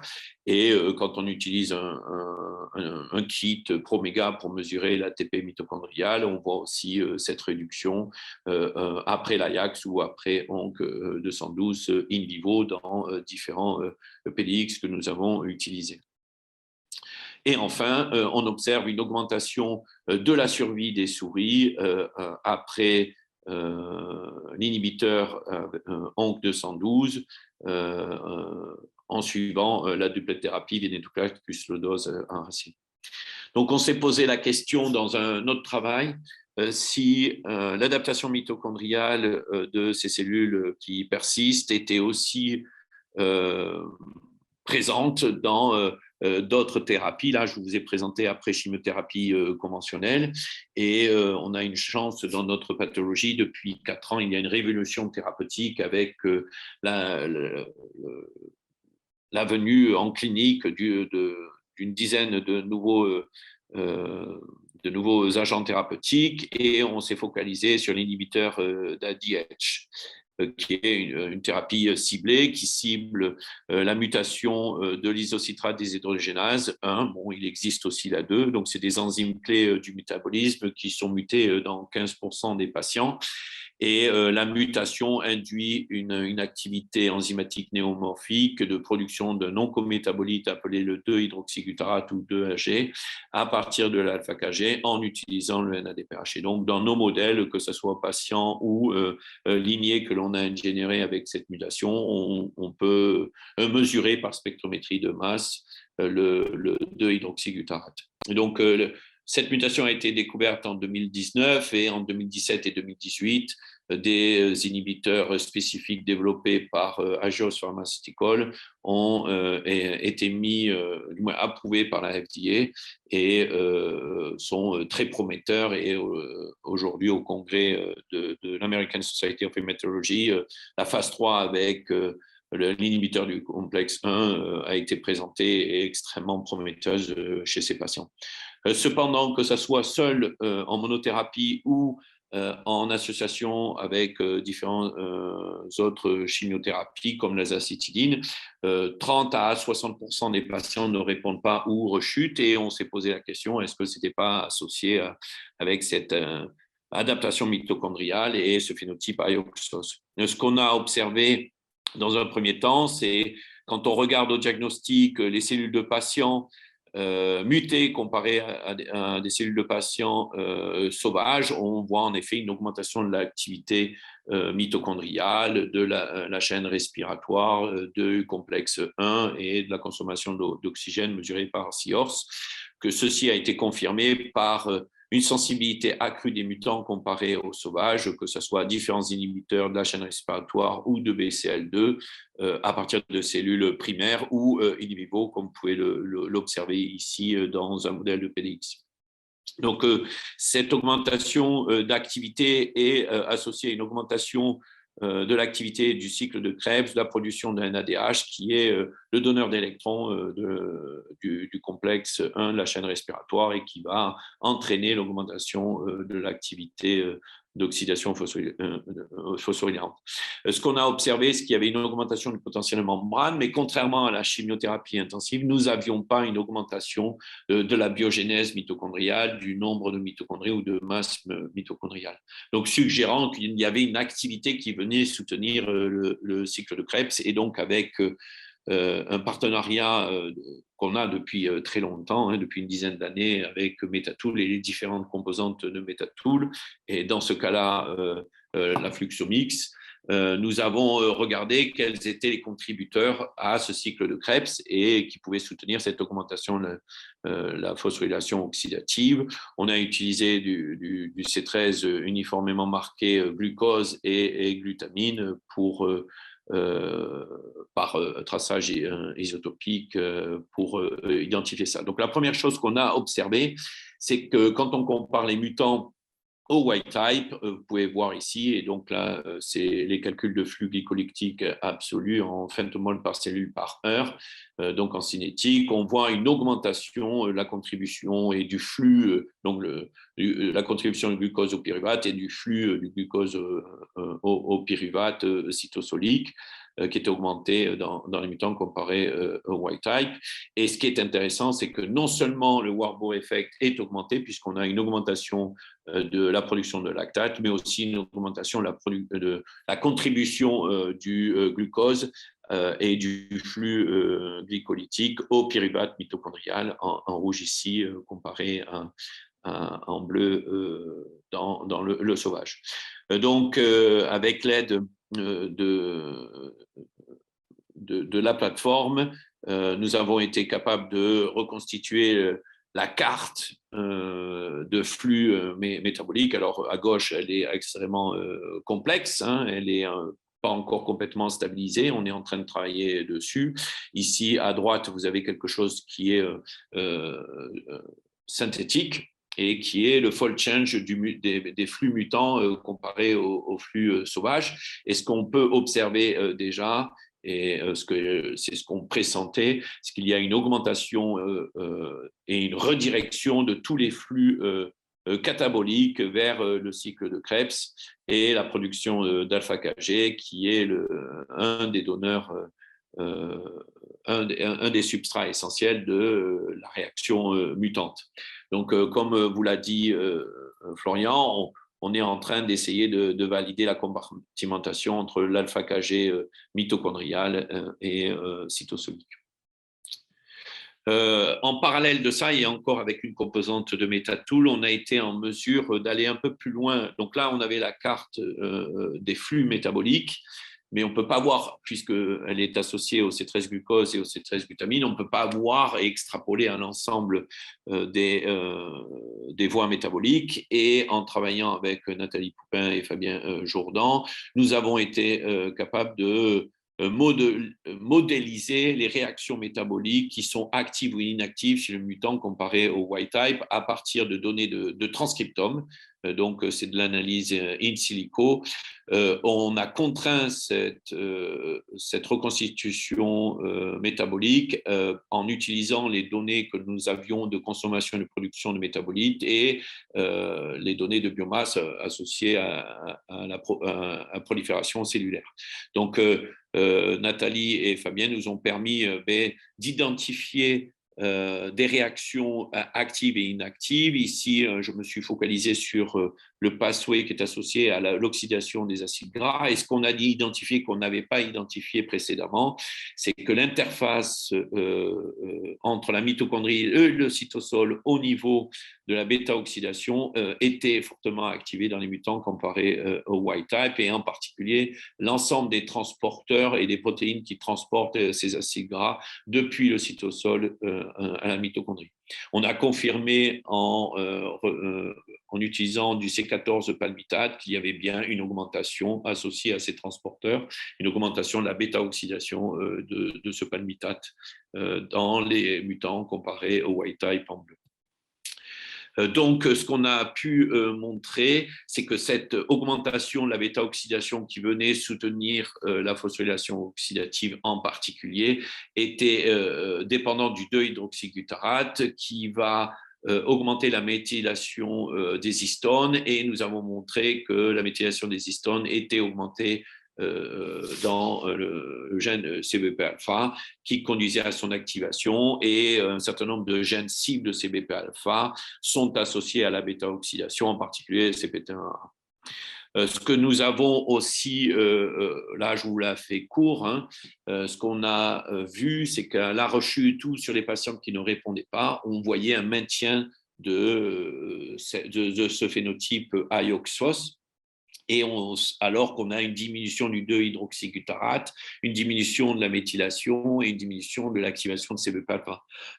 Donc, Lucille, qui est le premier auteur de ce travail, a pu identifier en fait une voie compensatrice associée à la réactivation de TET2 qui était désinhibée par la diminution du 2AG et qui venait à inhiber la voie AKT, ce qui permettait de réactiver PGCR-alpha. On vous a montré tout à l'heure avec Géraldine une voie d'inactivation avec acétylation, mais on peut aussi réactiver PGCR-alpha avec une phosphorylation AKT dépendant, et c'est ce qu'on montre. Et PGCR-alpha est un master régulateur de la biogénèse mitochondriale, mais aussi du transport et la bêta-oxydation des acides gras.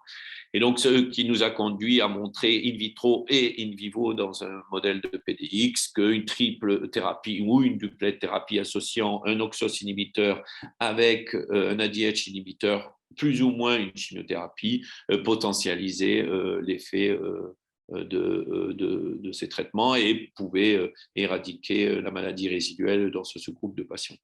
Donc, depuis notre travail publié en 2017, un très grand nombre de publications ont montré dans la LAM que les changements dans le statut énergétique des mitochondries, dans le métabolisme mitochondrial ou dans leur structure étaient des hallmarks de la résistance à beaucoup de molécules dans les AML, contrairement à ce que vous a présenté Géraldine dans les cancers ovariens. Nos travaux ont particulièrement montré le rôle central de la flexibilité et du remodeling de la chaîne respiratoire, et plus largement que l'adaptation ou les adaptations dans le métabolisme mitochondrial et dans la dynamique mitochondriale pendant la chimiothérapie ou les thérapies ciblées soutenaient la maladie résiduelle, la tolérance et la persistance aux drogues d'une petite population de cellules LAM. Et enfin, on montre que inhiber différents aspects du métabolisme oxydatif mitochondrial prévient ou contourne la résistance adaptative, hein, c'est ce que je vous montre aujourd'hui, c'est de l'adaptation, c'est pas de la résistance des nouveaux ou primaires à un certain nombre de drogues, et augmente la sensibilité des cellules AML aux chimiothérapies conventionnelles, mais aussi aux thérapies ciblées ou à des combinaisons de thérapies, en particulier chez les patients qui ont un mitoscore AI. Donc, je voulais remercier mon équipe, hein, en particulier Lucille pour les travaux sur ADH, Claudie pour les travaux sur Venetoclax et BCL2, l'ensemble des acteurs au niveau du CRCT et du DCT qui nous permettent d'avoir ces modèles de xénogreffe de cellules de patients, et nos partenaires évidemment indispensables de Metatool, mais aussi du CEA pour tout ce qui est les analyses de métabolomics, quantitative, semi-quantitative et aussi maintenant de flux. On espère démontrer et aller au-delà en intégrant l'aspect métabolisme de l'hôte grâce à des approches de fluxomix in vivo, et on a un étudiant en thèse qui commence en partage avec Jean-Charles sur cette thématique. Je vous remercie de votre attention et évidemment, je serai très heureux de répondre aux questions que vous aurez. Parfait, merci beaucoup pour cette présentation qui reprend les aspects un petit peu qu'on a présentés en amont. Je vais laisser la parole donc à Rodrigue et Benoît pour quelques questions et relayer celles du chat qui vont peut-être arriver.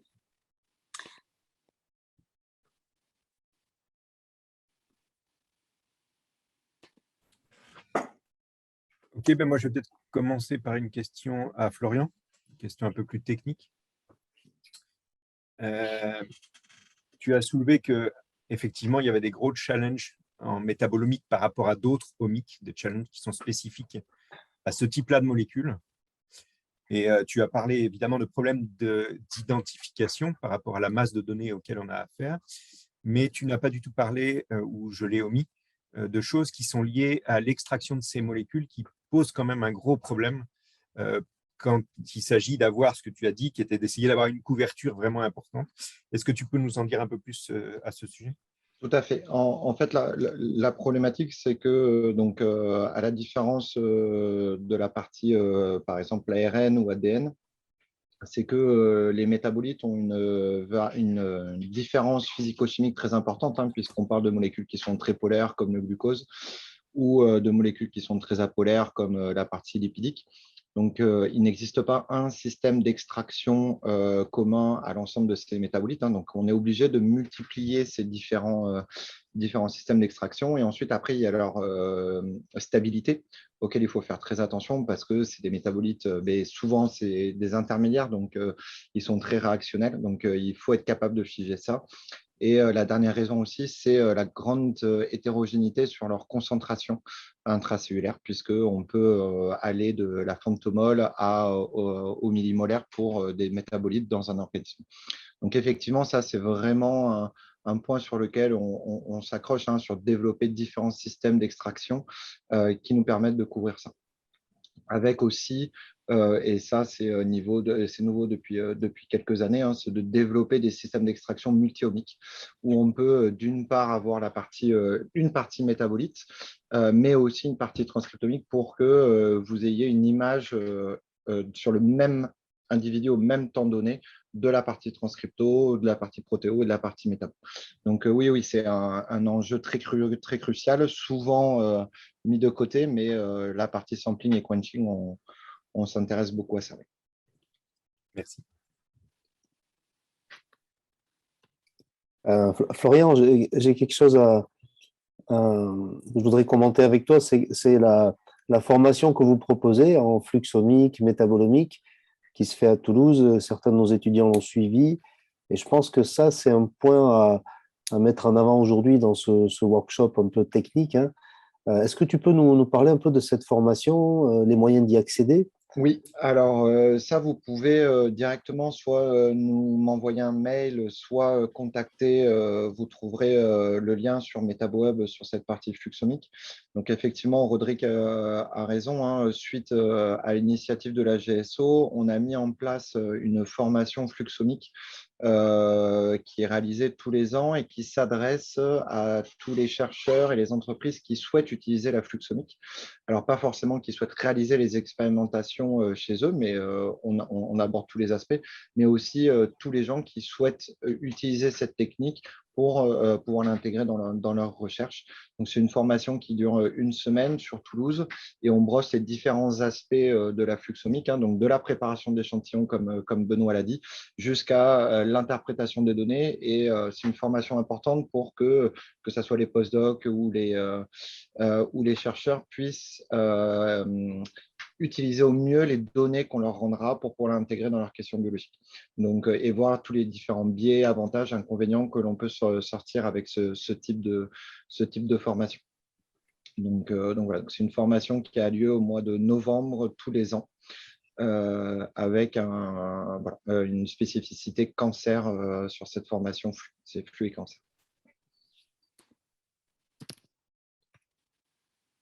Et JE, de ton côté, est-ce que toi, tu as des enseignements par rapport à ta collab avec Metatool, le CEA aussi, j'ai vu, Oui. pour réaliser des analyses métabolomiques, que ce soit C13 ou non? Qu'est-ce que tu pourrais conseiller en fait aux chercheurs qui sont sur Bordeaux? Alors, alors c'est un peu historique, hein, cette collaboration. Moi, j'ai commencé à faire du métabolisme avec la levure et les plantes pendant ma thèse, et on collaborait avec le CEA et Christophe Junot, qui m'a suivi quand je suis allé aux États-Unis, et j'ai continué à collaborer avec lui, y compris au début aux États-Unis quand on travaillait sur la LAM, et puis quand je suis arrivé à Toulouse. Il m'a dit, mais écoute, rapproche-toi de Metatool. Donc ça, c'est le petit côté historique. Ils ne font pas tout à fait la même chose. Donc, bon, même s'il y a de plus en plus d'interconnexion, c'est-à-dire que ce qu'on peut faire à Saclay, on peut le faire aussi chez Florian et vice-versa. Nous, ce qu'on faisait à Saclay, c'était surtout tout ce qui était sérum. À l'époque, hein, le 2-hydroxyglutarate, les mesures des métabolismes centraux, on le faisait là-bas parce que c'était eux qui avaient tout ce qui est les outils pour les cohortes, les outils sur le sérum. Donc ça, c'était comme ça. Maintenant, on peut le faire aussi à Metatool. Et ce qu'on faisait aussi au CEA, c'est tout ce qui est lié au thiol, glutathion, acétylcystéine, cystéine, la transfiguration, mais c'est des choses qui maintenant aussi sont faites à Metatool. À Metatool, on a fait surtout je dirais, le métabolisme central, TC cycle, glycolyse, nucléotides et la glutamine et les acides aminés. Donc, en fonction des dispos aussi, parce que Florian, qui est là, pourra vous confirmer, ils sont quand même énormément sollicités en dehors du cancer. Donc, le cancer est explosif depuis des années sur ça. Donc, c'est vrai que on essaye de trouver des solutions, et d'avoir plusieurs partenaires nous aide aussi à être réactifs, quoi. Après, on a déjà discuté plusieurs fois avec Florian d'essayer de développer, alors dans le sein de Metatool, au moins pas nécessairement Métaboam, mais au moins Metatool, une plateforme de métabo-cancer, parce qu'il y avait une volonté au niveau du CRCT. Pour l'instant, on ne l'a pas finalisé. On l'a finalisé à travers l'application spécifique de la fluxomix in vivo. Voilà. Donc ça, c'est c'est un plateau pour l'instant de recherche dirigé par Jean-Charles, et qui commence à peine. Hein. Il y a un ingé, un étudiant et une machine, et ça a été soutenu à la fois par le CRCT et la partie vieillissement Restore. Donc c'est une action commune sur le site de l'Oncopole, puisque les deux bâtiments sont ensemble. Et associé avec Metatool, qui accompagne sur les aspects développement technologique et machine de cet aspect. Mais bon, je ne désespère pas qu'on arrive, parce que s'il y a une véritable volonté des institutions ou de l'institution où je suis de développer, au-delà de mon équipe, hein, je dis au CRCT, des approches métabo, on sera obligé de créer quelque chose avec Florian. Comme ils ont un réseau de plateformes où on s'adresse en fonction des métabolites. Donc très tôt, le conseil que je donne, c'est très tôt présenter le projet, interagir avec eux, au-delà des process d'échantillonnage qui sont essentiels. Hein, c'est la première chose qu'on a mis en place, et ça sert. Et ça sert énormément. Maintenant, c'est de la routine au labo, mais c'est number one. On le voit dans la qualité et la reproductibilité de nos actions, que ce soit avec le CEA, avec Metatool, ou même des fois aux États-Unis. Chaque fois, on a la même qualité, peu importe la plateforme, parce qu'on maîtrise l'extraction. Donc ça, c'est la première chose à voir avec eux. puis après de nous aiguiller sur ce qui est plus relevant pour la question. Et des fois, on a trouvé des alternatives qui sont plus rapides et qui donnent des informations, comment en particulier faire de l'exométabolome avec la RMN ou la spectro de masse, mais la RMN, pour mesurer les consommations et les productions. Et ça, c'est très utile pour aborder le début de la question sur les flux rentrants, les flux sortants, et du coup, peut-être avec les données transcriptomiques, ça nous a évité de faire des profilages à foison, quoi. Donc, voilà, donc. Juste pour compléter, merci JE. Effectivement, le conseil que je donnerais, c'est de venir nous solliciter le plus en amont pour toute la partie préparation d'échantillons, mais aussi de savoir quelle méthodologie on peut mettre en place et si c'est cohérent pour répondre à votre question. Et alors, l'avantage de MetaboHub, hein, comme vous avez compris, qui regroupe MetaTool, le CEA, la plateforme de Bordeaux, qui est plus sur la partie végétale dans ce cas-là, mais on a une adresse commune que j'ai mise sur le chat et vous pouvez adresser votre question sur ce site. Et nous, au niveau de MetaboHub, en fonction de la question, une personne vous répondra et ensuite vous agglomérera les différentes expertises qu'on peut avoir sur les différentes plateformes. Donc, il y a un guichet unique. Sur lequel vous pouvez poser votre question et ensuite, nous, on vous contacte et on se met à un ou plusieurs en fonction de votre question et des méthodes à mettre en place. Et si je peux, Florent, dire quelque chose, il ne faut pas vous limiter, du moins si je peux donner un conseil, il ne faut pas vous limiter à ce qui est produit sur la page web de MetaboHub ou de MetaTool, parce que c'est aussi avec nos demandes très spécifiques qu'ils développent des outils qui après sont ouverts à la communauté. On l'a vu pour les acétyl-CoA. Bon, ça n'a pas marché pour nous sur les LAM, mais ça a marché pour le projet de Laurent, hein, mais donc bon, tant mieux hein, pour lui. Mais on a, pour Laurent, vous avez travaillé sur le mévalonate et cette voie importante, que ce soit pour les lipides ou pour la chaîne respiratoire du reste. Et finalement, on va en profiter, nous, un retour. Donc, les demandes aussi un peu spécifiques aident la communauté parce qu'après, ils l'ont en offre. Et finalement, là, pareil pour la voie de la transsulfuration, c'est ça redevient à la mode et du coup, ils sont ressollicités et du coup, ils développent des choses spécifiques qui finalement nous sont bien utiles, quoi. Donc, ne pas hésiter, même si c'est des métabolismes secondaires ou très particuliers, ça permet d'augmenter l'offre et le choix, quoi.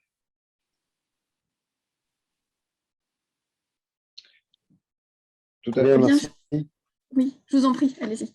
C'était juste pour faire le lien aussi. Et on a énormément de demandes de personnes qui viennent après des analyses de SIORS pour compléter et pour être beaucoup plus précis dans les analyses. Hein. Donc souvent, sur la partie cancer, les gens vont faire du SIORS et vont trouver des voies disturbées ou des phénotypes. Et nous, on arrive à ce moment-là et les gens viennent nous solliciter à ce moment-là. Et c'est déjà une première bonne étape, ce qui permet d'éclaircir. Donc, il y a un vrai lien entre ces technologies.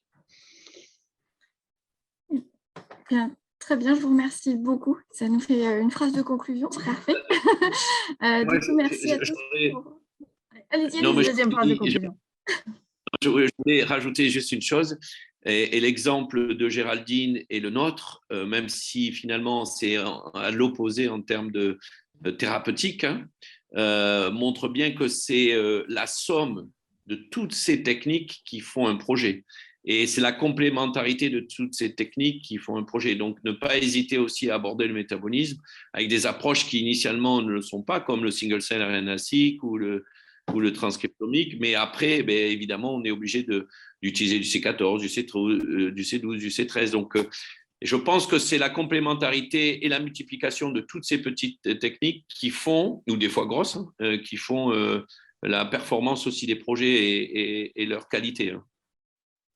C'est toute l'idée, pour nous en tout cas, de faire le lien entre les différentes expertises, les différentes équipes, et d'essayer de faciliter justement ces échanges à travers déjà des sessions comme celle-ci.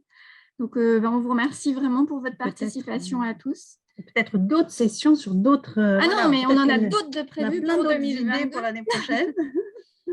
Donc, on vous en fera part et on diffusera assez rapidement, je pense, les liens vers les vidéos ainsi que vos contacts à tous, parce que je pense qu'il y avait sans doute d'autres questions et il y aura sans doute d'autres échanges à faire grandir après justement cette session. Donc, on diffusera très largement. Et n'hésitez pas vous-même à diffuser aussi toutes ces vidéos pour faire profiter un maximum de gens, vu la qualité. Merci beaucoup en tout cas. Merci à tous. Merci et à vous. Merci à vous. Merci à tous. Bonne année. Au revoir. Merci. Bonne journée.